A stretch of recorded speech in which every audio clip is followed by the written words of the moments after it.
Welcome to Founders Future, a podcast powered by Closers.io, where we dive into the journeys of innovative entrepreneurs and explore the road ahead for them and their companies. I'm your host, Michelle Saeed, and in each episode, we uncover the stories behind impactful ventures, the challenges faced along the way, and really the strategies driving their future growth.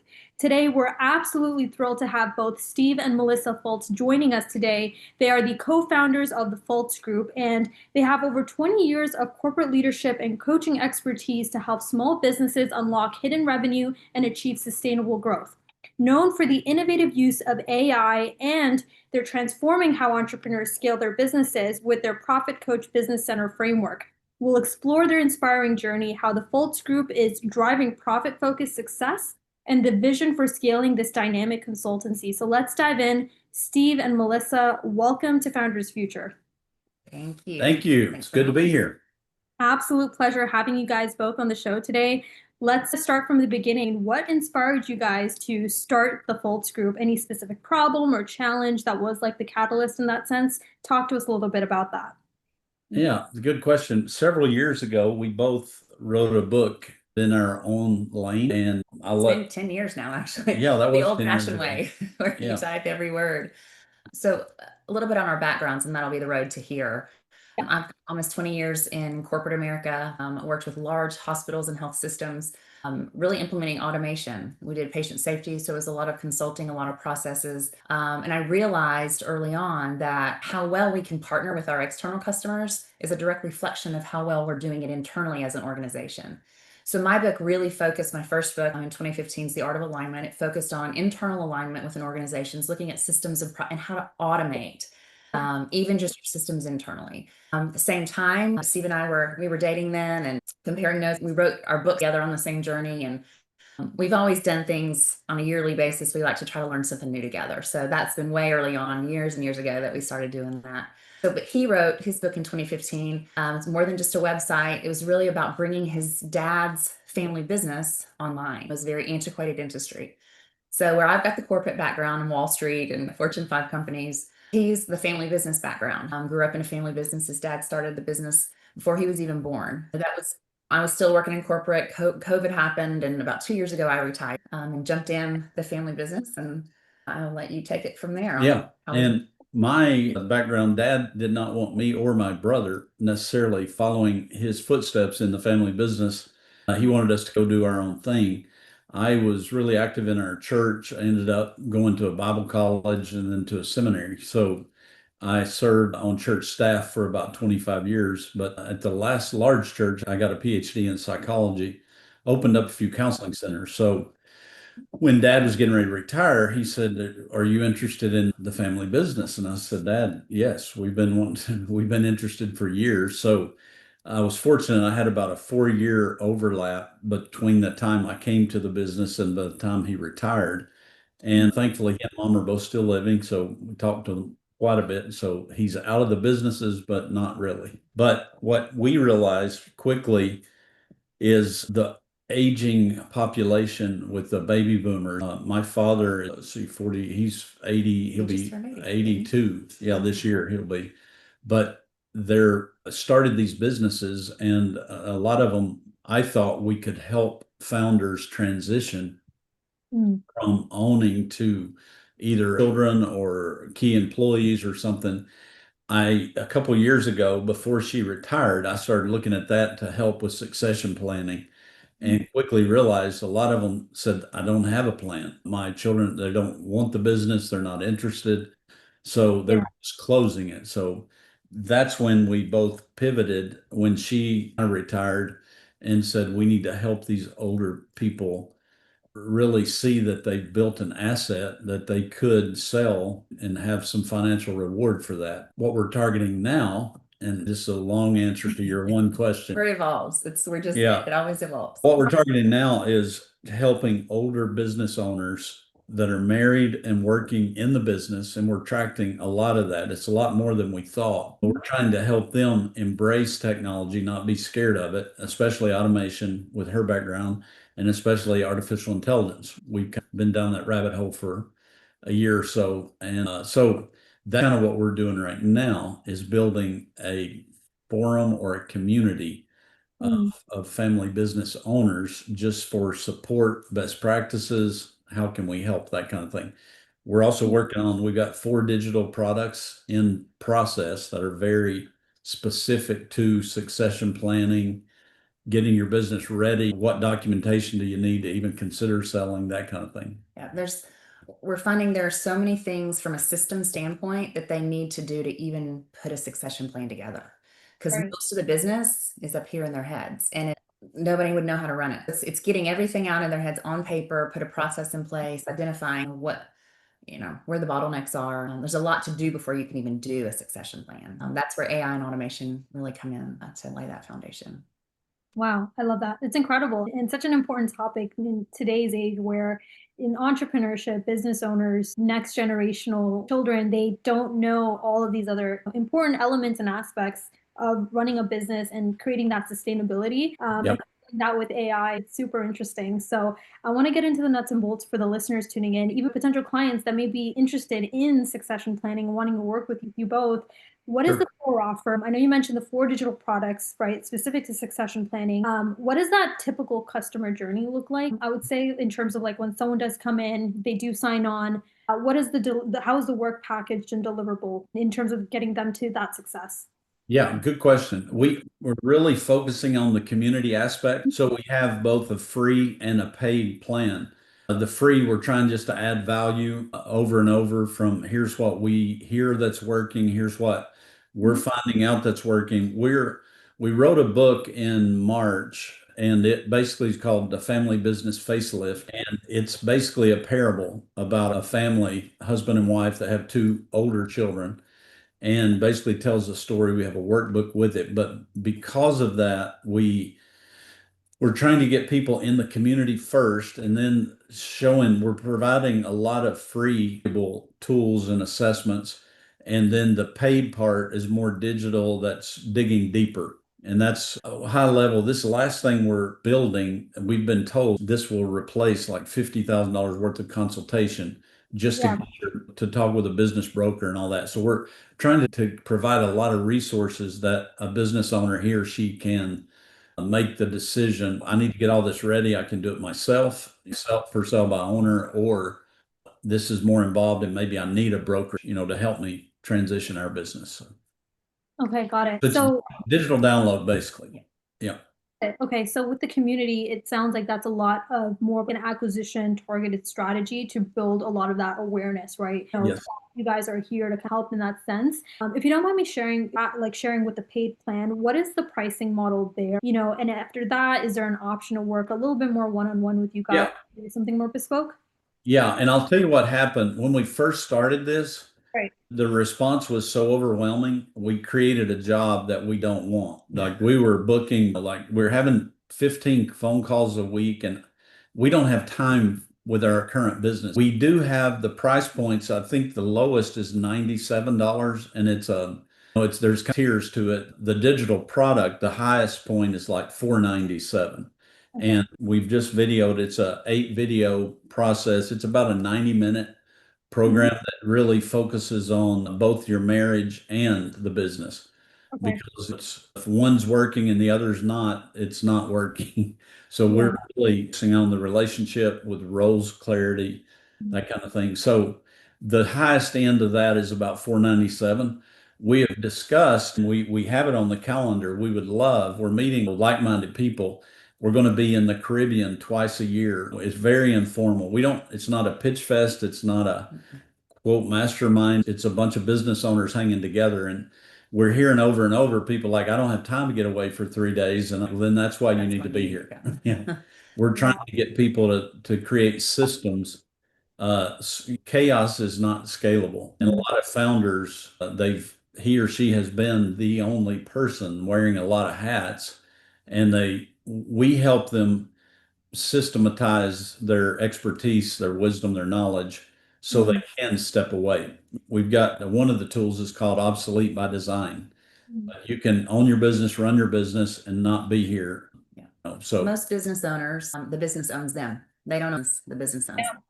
And especially our age, Gen X, when we're looking forward to retirement, but we've a lot to do. So the things that we're doing in our own businesses are what we're trying to just replicate and help others along the journey as we learn.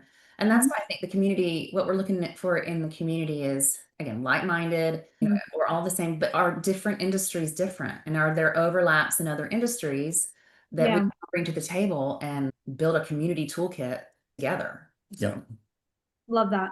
So from what it sounds like, really focusing in on providing as much value as possible through the community, and then having that option of going out to a beautiful place like the Caribbean, having a community there in person, working there. From that point forward, is there anything a little bit more higher up in terms of like more of a higher ticket offering that you guys are into? Yeah, tell us a little bit about that. Yeah, we've had people ask, can you do more of what I would call coach, consultant, advise, like for critical areas? We don't necessarily have a 12-week where you come in and we talk every week. And we're really not, we're looking at more of the value over the point of time.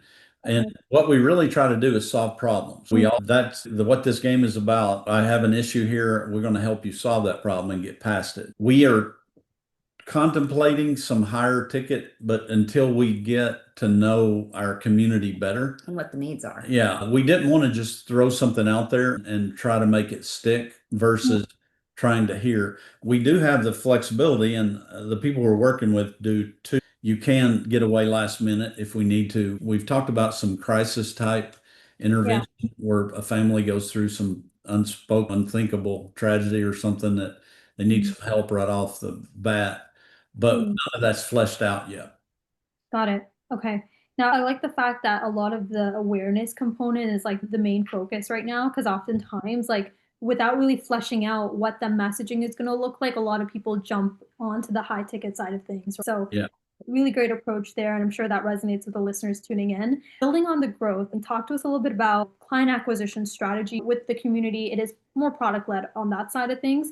How are you guys getting your messaging out there? Whether it is paid advertising, social media, organic, what's been working best to generate leads per se into the community first and foremost?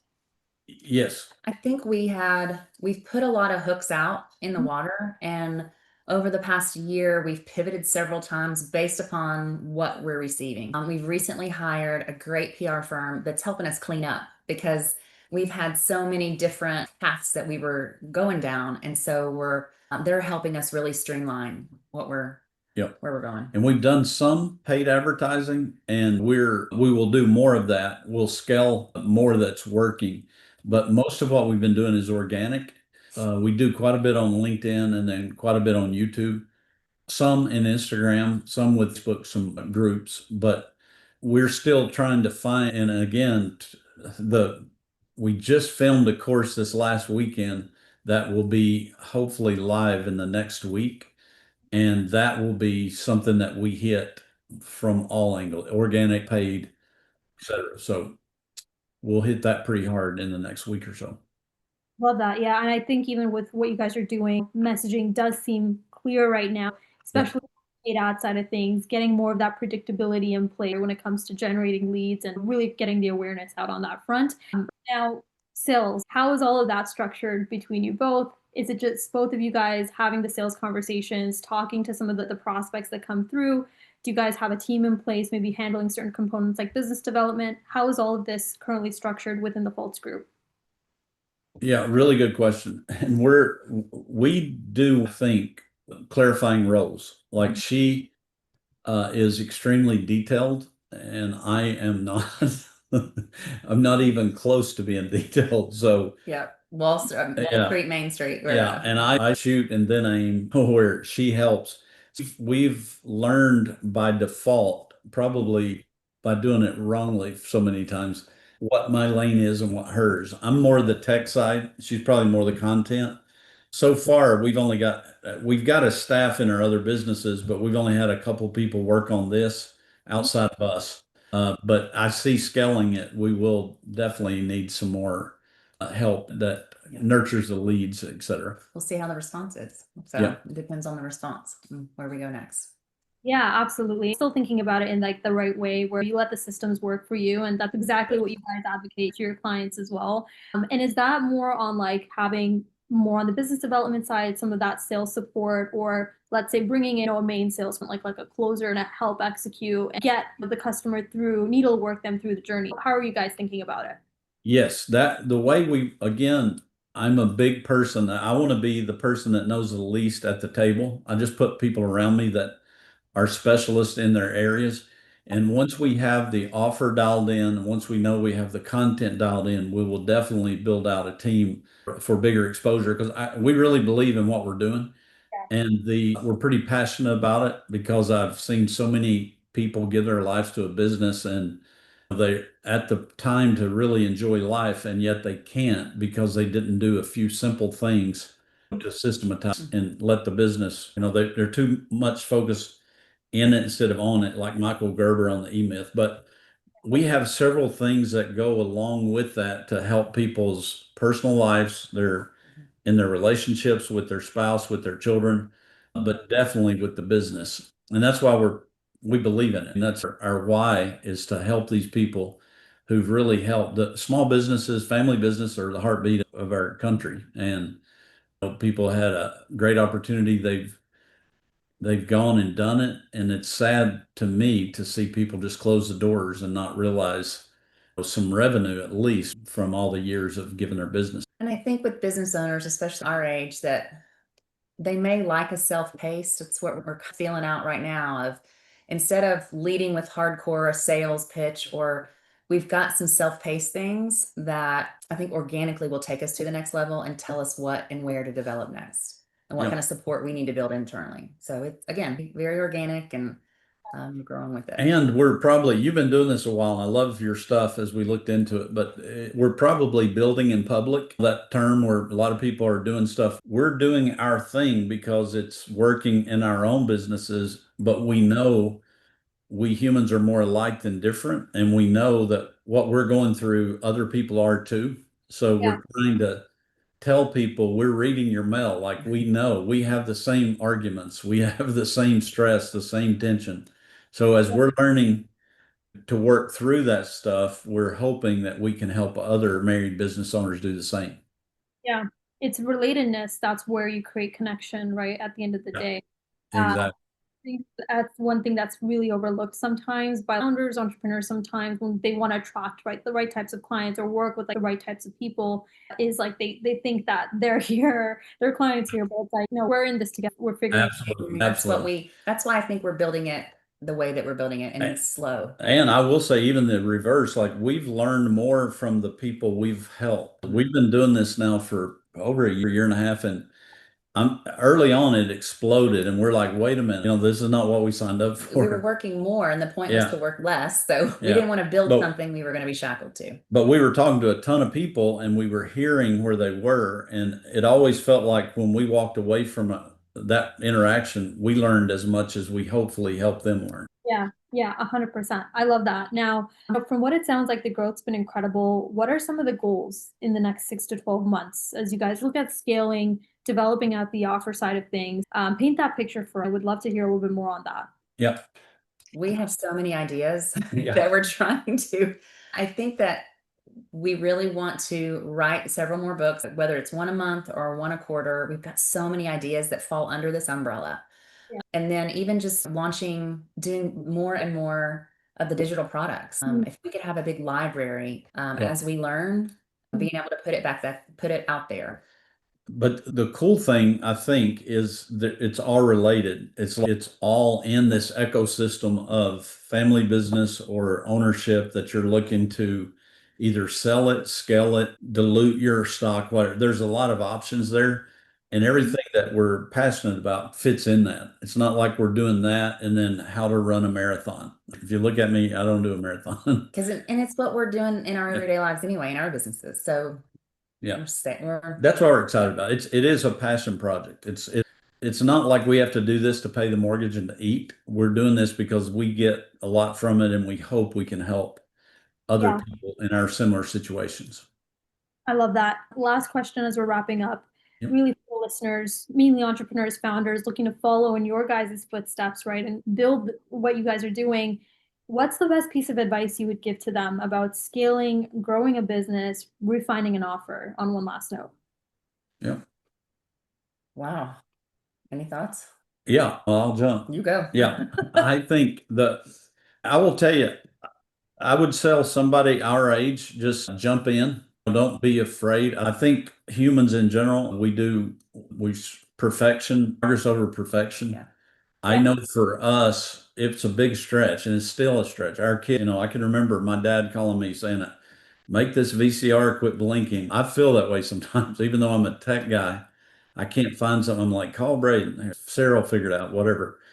But my advice would be stick in there, stick with it. There's so many resources online free. There's so much education that somebody could literally, I want to go do this. You can find it. If you work at it, I think that's where, but then the follow up, it's got to be something you're passionate about. I don't think you can take a topic just because you think I can make money there. It won't last. It has to be something that's a drive inside. 100%. I love that. On that note, that wraps up an inspiring episode of Founders Future. Steve, Melissa, thank you guys so much for joining us once again, sharing this incredible journey thus far. I'm awe-inspired, and I know there are a lot of, both husband and wife entrepreneurs, founders tuning in, and they're going to take from what you guys shared today. To our listeners, if you would like to get in touch and learn a little bit more about the Fultz Group, we will link their LinkedIn profiles in the summary below. And what's the best way to get into, email, social media? Feel free to link that right now. Yeah, that's good. Yeah, we'll have a landing page in there, but LinkedIn's probably a great place right now. Yeah. And we'll push our school community through that too. Awesome. Sounds good. And for our dear listeners, if you enjoyed the episode, don't forget to subscribe to Founders Future wherever you listen to your favorite podcasts. You can also find some more resources and insights at closers.io, where we're dedicating to helping businesses accelerate their growth through trained appointment setters and world-class sales and marketing systems. Until then, everyone, keep climbing, and we'll see you all on the next one.